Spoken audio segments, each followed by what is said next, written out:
உங்களுக்கு கல்யாணம் ஆயிருந்தா உங்க பொண்டாட்டி உங்க பிள்ளைங்க கூட இருக்க எவனும் எங்கேயும் வரமாட்டான். செத்தா கூட நான் எப்படி தூக்கி போடுறதுக்கு வர்றதில்லை இப்போ.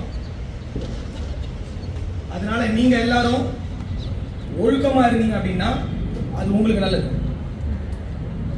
இல்லை அப்படின்னா நீங்க வந்து சீரியஸான விளைவுகள், சட்ட ரீதியான விளைவுகளை சந்திக்க வேண்டி வரும். சட்டம் இப்ப முதல்ல மாதிரி இல்லை. முக்கிய குற்ற சட்டங்கள் எல்லாத்தையும் மாத்திட்டாங்க.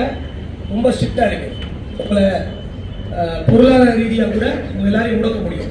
காசு இல்லைன்னா நீங்க கஷ்டப்படுறது மட்டும் இல்லாம உங்க குடும்பங்களும் கஷ்டப்படுவாங்க. ரெண்டாவது, சமூகத்துல அமைதி நிலவணும். அமைதி நிலவனா இந்த குடிச்சிட்டு போய் பக்கத்து தெருவில் சண்டை போடுறது, இல்லை அவன் தெருவில் பைக் ஓட்டிட்டு போய் இடிக்கிறது, அங்கே அடிச்சுக்கிறது, வெட்டிக்கிறது, இந்த ஜல்லிக்கட்டில் பிரச்சனை பண்ணுறது, கோயில் திருவிழாவில் பிரச்சனை பண்ணுறது, ஆடல் பாடலில் பிரச்சனை பண்ணுறது, இல்லை சாயங்காலம் ஒன்றா உட்காந்து குடிக்கிற இடத்துல பிரச்சனை, இந்த மாதிரிலாம் பண்ணிட்டு இருந்தீங்க அப்படின்னா நீங்கள் யாரும் நிம்மதியாக இருக்க முடியாது. உங்கள் குடும்பத்தில் இருக்கவும் நிம்மதியாக இருக்க முடியாது. பார்த்துக்கோங்க. இங்கே மொத்தமாக ஒரு 300-400 பேர் இருக்கீங்க, அவ்வளோதான். திருச்சி மாவட்டத்தோட தொகை பார்த்தீங்கன்னா, ஜனத்தொகைன்னு பார்த்தீங்கன்னா 30 லட்சம் தொடுது.